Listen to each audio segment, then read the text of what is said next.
Bom dia, muito bom dia. Está no ar o Jornal do Boris. O Jornal do Boris é um sobrevoo pelos principais acontecimentos do Brasil e do mundo a partir das primeiras páginas dos jornais.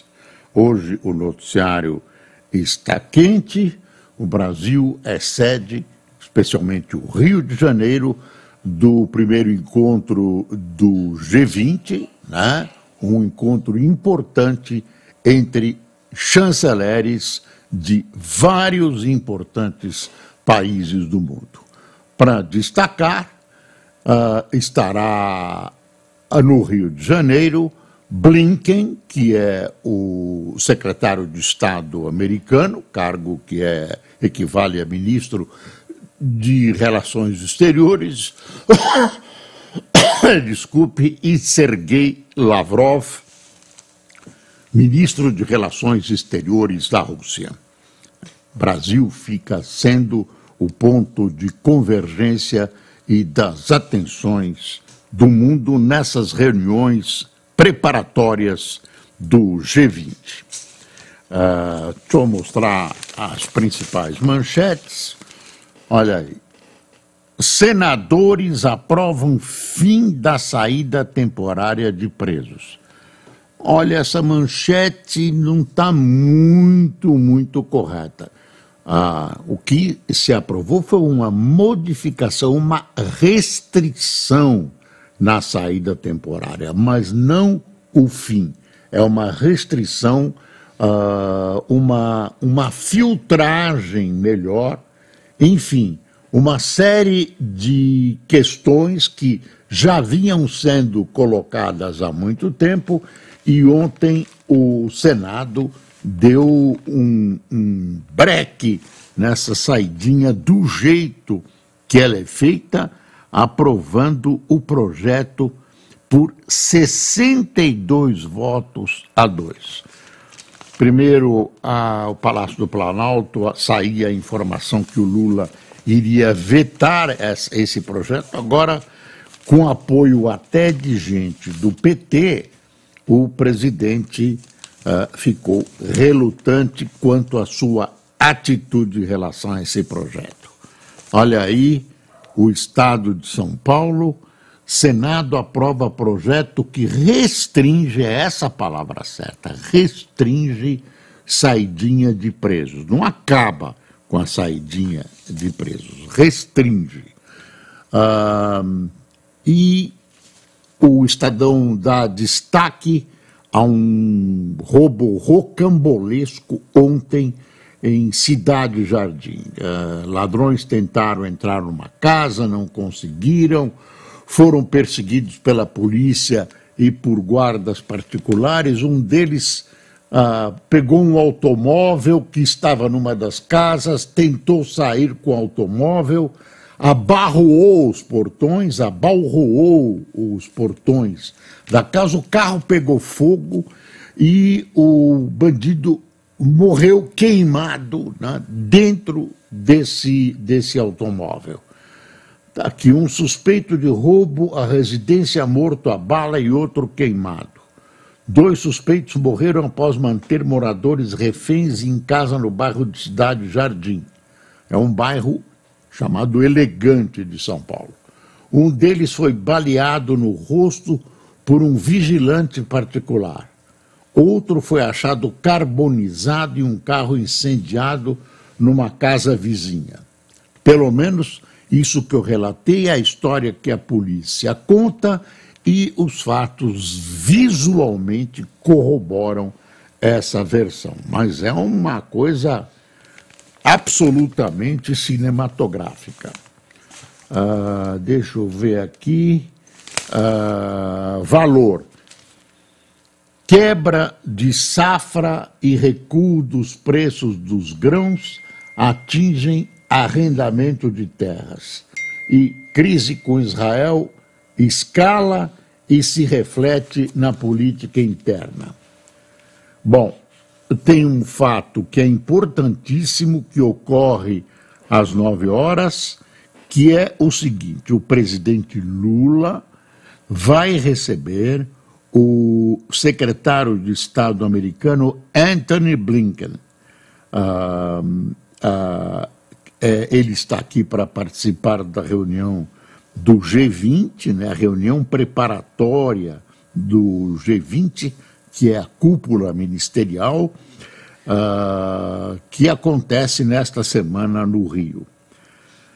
Diz aqui o valor: a reunião de Lula com Blinken ocorre em meio a uma crise diplomática entre Brasil e Israel, após declaração do presidente comparando crise humanitária em Gaza ao Holocausto. Os Estados Unidos são o mais tradicional aliado de Israel.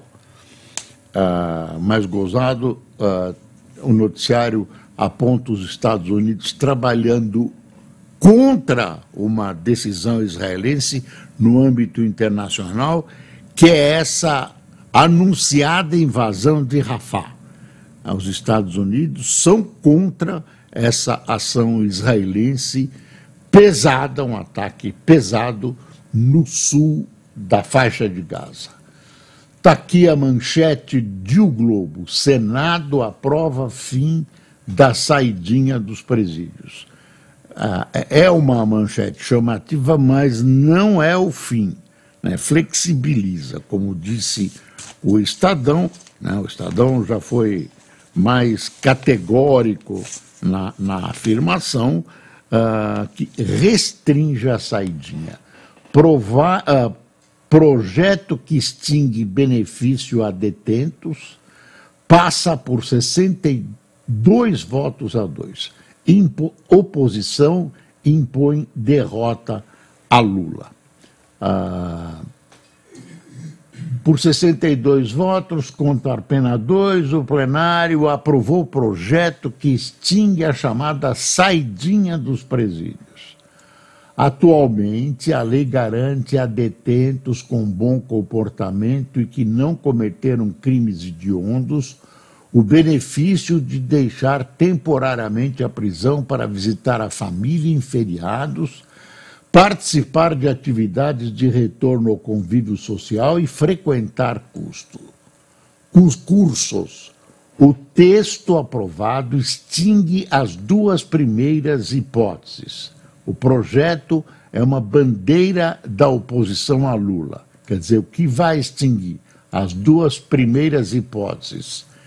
Garante a detentos com bom comportamento e que não cometeram crimes hediondos o benefício de deixar temporariamente a prisão para visitar a família e participar de atividades de convívio social.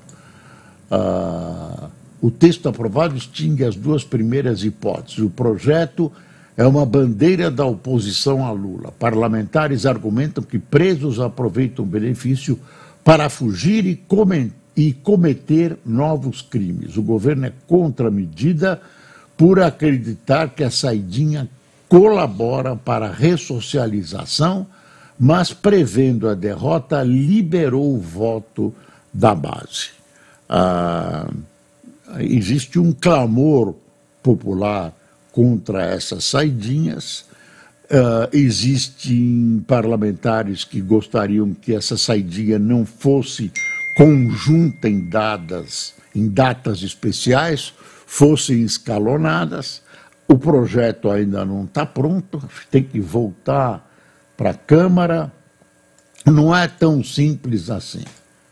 Você está vendo aqui esse Davi nu aqui? Olha aqui, né, Davi? Responsável pela limpeza do Davi de Michelangelo, obra-prima de 1504, exposta em Florença, a restauradora Eleonora Pucci tem a função bimestral de retirar poeira da icônica estátua. Que estátua essa do Davi? Que estátua essa do Davi? Fantástica, Michelangelo. O Globo aproveitou numa foto sensacional da limpeza, a estética maravilhosa dessa obra de 1504. Olha aí, função do G20 é dar impulso político a grandes questões globais. Na presidência do G20, Brasil buscará consenso em pautas que considera prioritárias: meio ambiente, combate à pobreza e governança global. O Brasil deve apresentar um plano. Ontem eu procurei ler uma parte considerável desse plano. É um plano pelo menos bem feito, em que o Brasil tenta liderar uma ação contra a pobreza e a fome no mundo. Quem elaborou essa análise desse projeto, que o presidente da República, Lula, deve apresentar ao pessoal do G20, mostrou dois percalços.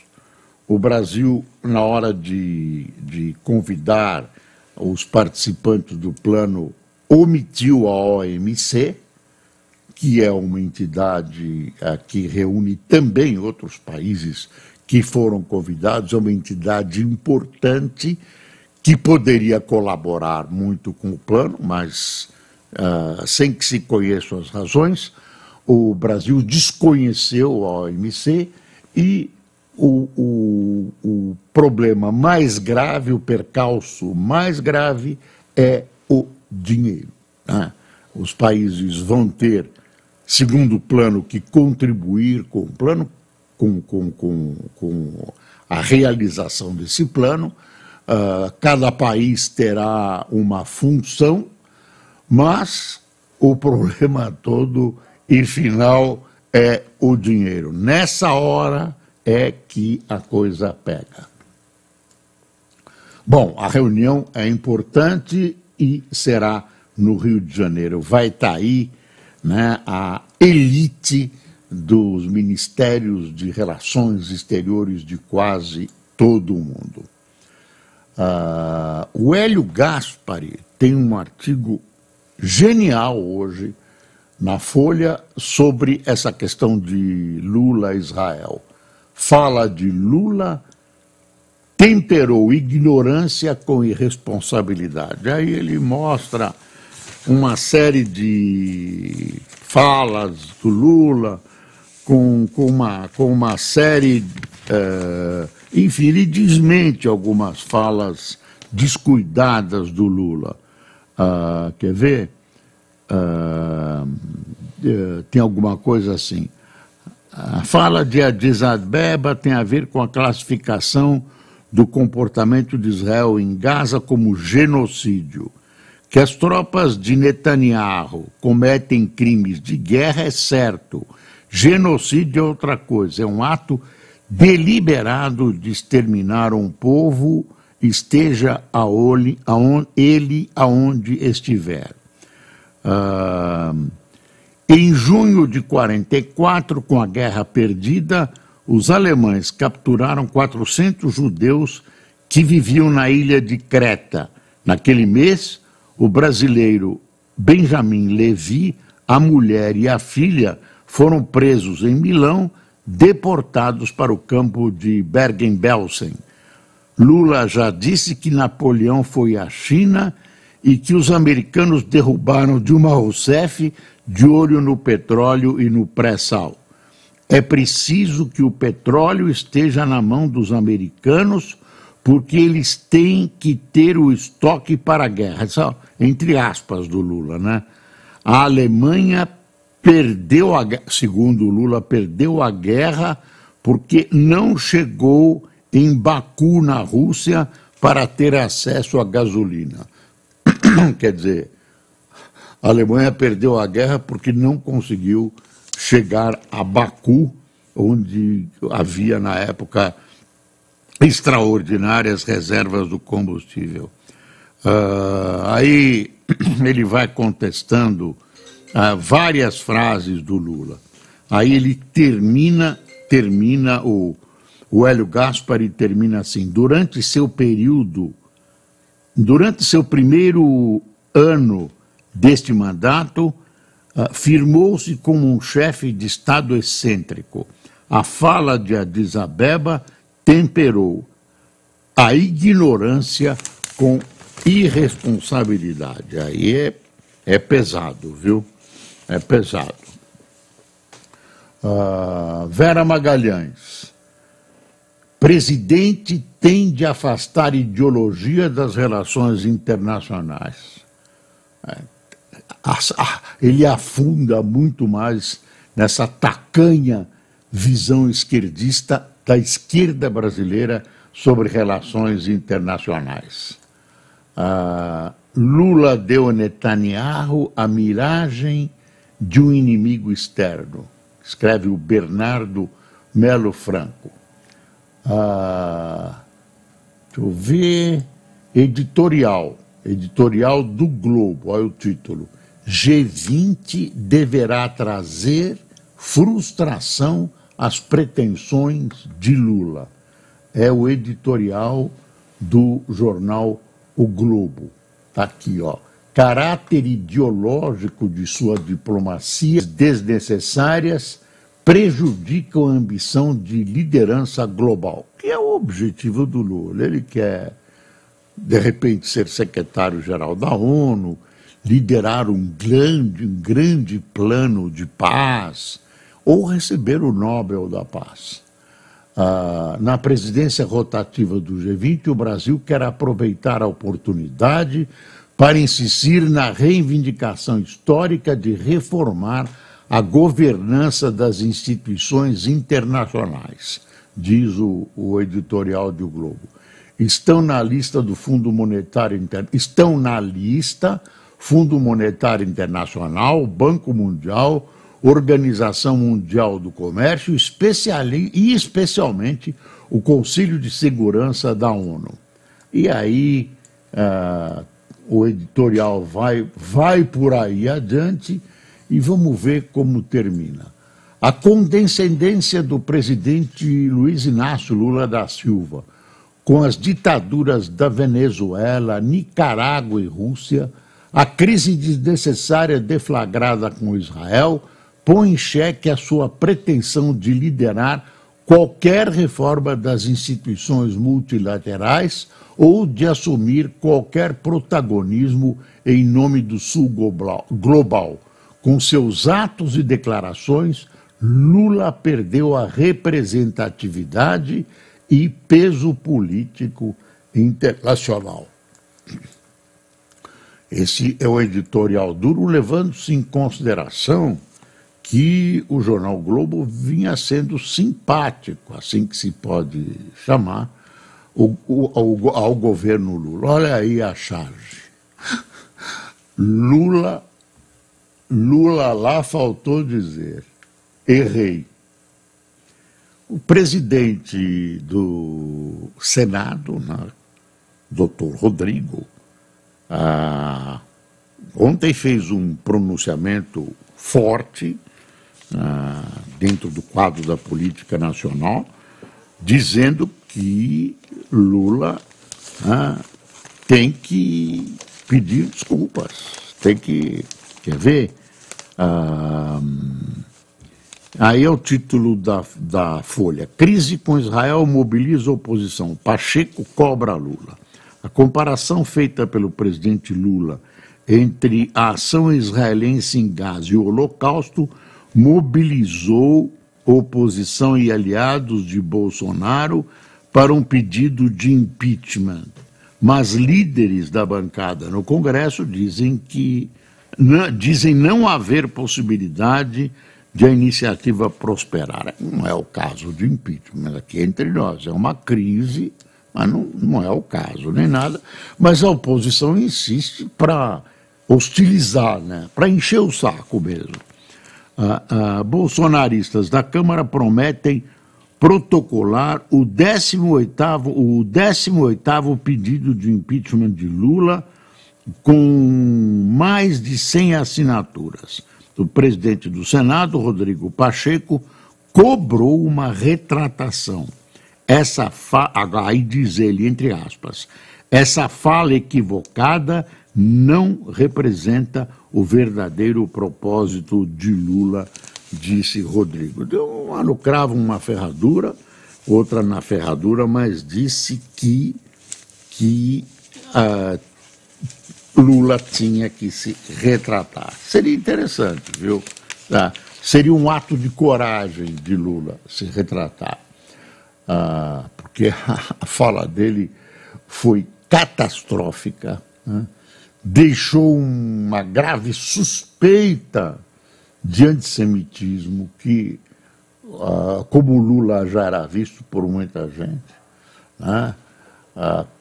Ele, alguns anos atrás, tinha feito um elogio a Hitler, que era um dos políticos que ele mais admirava.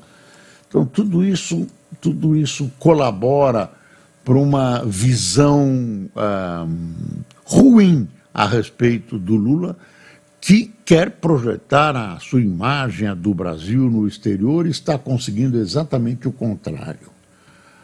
Aí tem uma fala do chanceler russo Sergei Lavrov. Ele afirma em entrevista a Felipe Barani e Janaína Figueiredo, de O Globo, né, que países do Ocidente e a Ucrânia, agora entre aspas, não demonstram vontade política de resolver o conflito. A guerra iniciada pela invasão russa da Ucrânia completa 2 anos no sábado. Lavrov disse ao Globo que a Rússia não sustará o que chama de operação militar, uma bruta invasão, porque se sentirá ameaçada, por se sentir ameaçada.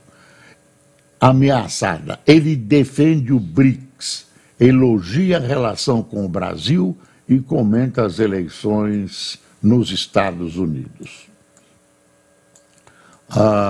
É o Lavrov falando para o Globo. Está aí o ministro, essa foto está aqui, dá para mostrar o Lavrov aí. Lavrov, ministro de Relações Exteriores da Rússia, ou de Putin, como queira. Olha, duro de engolir. Eu não vou ler a matéria toda, mas ela fica aí recomendada. Ciência derruba a crença de que o vinho tinto traz benefícios para o coração. Será que não traz? E é frustração. Tem aqui a notícia de que o jovem tenista Alcaraz torceu o pé na estreia e está fora do Rio Open, essa grande promessa do tênis internacional. Vou dar uma folheada na Folha de São Paulo. Tem essa história da saidinha, né, que não é bem assim, tem toda uma modificação, é um projeto, é grande. Como fica de acordo com o Senado o texto? Quer ver como fica? Além dos crimes hediondos, também ficam vedadas saidinhas para condenados por crime com violência ou grave ameaça. Acaba com saidinhas em datas comemorativas e permite apenas saídas temporárias para estudo e trabalho externo. Desculpe. Progressão de regime obriga o detento a passar por exame criminológico. Estou com a garganta seca e não separei água, vou pedir para o Cássio me fazer a gentileza de separar um copo d'água. O copo de água não se nega a ninguém, viu, Cássio? E algumas outras coisas também acham as pessoas. Bom, voltando para o sério. Obrigado, viu?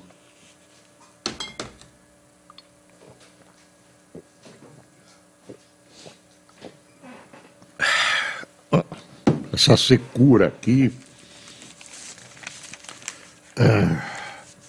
Entenda caso de ministro em Roma que teve ação da PF e STF, buscas e quebra de sigilo. Toffoli tira diálogos entre defensor e investigado de inquérito sobre Moraes. Olha, essa história foi uma história muito ruim para o Moraes e para o STF. Deu uma demonstração de uma carteirada. Não é que a família que ofendeu o ministro deva ser perdoada, dar babá e tudo isso. Mas isso foi tratado como um caso de segurança nacional. E passaram por cima da Constituição, da legislação, publicaram um diálogo entre o advogado e seu cliente. Não dá para acreditar que no século XXI, no Brasil, que pretende ser um país democrático, se utilize, né, do Estado dessa maneira para ganhar uma parada que foi uma briga de aeroporto. Podia ter passado em brancas nuvens. Claro que esse pessoal, essa família, ofendeu o ministro, mas daí a transformar isso num causus belli, não dá, né? Estados Unidos vetam pela terceira vez resolução do Conselho da ONU para cessar fogo. Americanos têm proposta alternativa para a trégua entre Israel e Hamas, mas sem data de votação. Aí o Jacques Wagner, que é o líder no Senado do governo Lula e é judeu, diz que Lula passou do ponto, mas é um humanista. Eu assisti a fala do Jacques Wagner, que foi uma fala ponderada, mas, é claro, defendeu o seu líder e amigo de muitos anos, Luiz Inácio Lula da Silva. Um petista corre o risco de ser lembrado como cúmplice da tirania Putin. Konstantin Egert, o jornalista russo freelancer, vive no exílio na Lituânia. Em 2023, passei 3 semanas. Esse suposto apoio de Lula ao Putin. Dessa questão da morte desse adversário do Putin, Navalny, na Sibéria. Isso é o que eu encontrei na internet. Mas aniversário do Putin.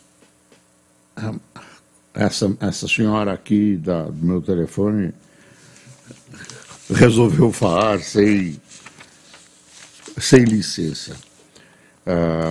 Cortei a palavra dela. Tem um anúncio aqui que esse novo projeto que vem aí de aviões, de passagem gratuita, tudo isso que o governo vem trombeteando, também não é bem assim. Não é bem assim. Vai aproveitar as passagens que já custam menos de R$200. Não é bem assim, trabalhador vai viajar barato. E tem uma história aqui cabulosa no Estadão, muito cabulosa, que eu vou dar a chamada de primeira página. Ex-contador de Lulinha cita 250 prêmios de loteria ao depor. O contador João Muniz Leite, de 60 anos, que também já prestou serviços ao presidente e, em depoimento à polícia, estimou a soma de prêmios de loteria em 20 milhões. Leite reconheceu ainda que, por 5 anos, teve entre seus clientes um dos principais traficantes de droga. Aí ele entra nessa história, num processo que tem origem na Lava Jato, que tem o Roberto Teixeira, que é compadre de Lula, mas é estranho. É muita sorte ganhar 250 vezes na loteria. É muita sorte. Agora, pode ganhar. Quem é que desmente isso? Ele vai lá e mostra o bilhete dele, tudo isso. Você sabe que isso é um expediente usado para criar origem no dinheiro, né? O cara vai lá e compra o prêmio por um pouco mais de dinheiro, tá certo? Mas fica com o dinheiro limpo, lá fala, olha, ganhei na loteria, tá aqui a minha prova. Bom, vamos a quem tomou cafezinho conosco hoje. Edivane Correa, Neuza Novaes, Ione Alves, Argemiro Vargas, Vitor Grossi, Jonas Batista, Rosângela Amaral, Felipe Pimentel, Cláudio Avébia, Dalgisa Lagioia, Marco Sorocaba, Giancarlo Santos, Messias Ribeiro, Carlos Renê, Eugênio Cláudio de Natal, Anastásia Aguiar,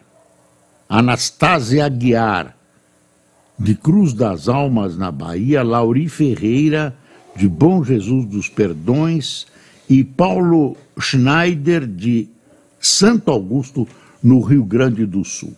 Mais uma coisa, mobilizaram mais 100 soldados, forças militares, tudo. Só faltam tanques, bombardeiros, para tentar pegar aqueles 2 fugitivos de Mossoró, e agora afastaram a ala de inteligência e de segurança, tem suspeitas, precisa ver exatamente o que aconteceu, aí descobriram que não cumpriu um protocolo que era uma revista diária nas celas, etc, etc. Eu pergunto, como devem estar os demais presídios federais? Isso é uma vergonha. Esses 2 fugitivos estão dando um baile nas forças policiais. Pessoal, até amanhã, tenham um bom dia.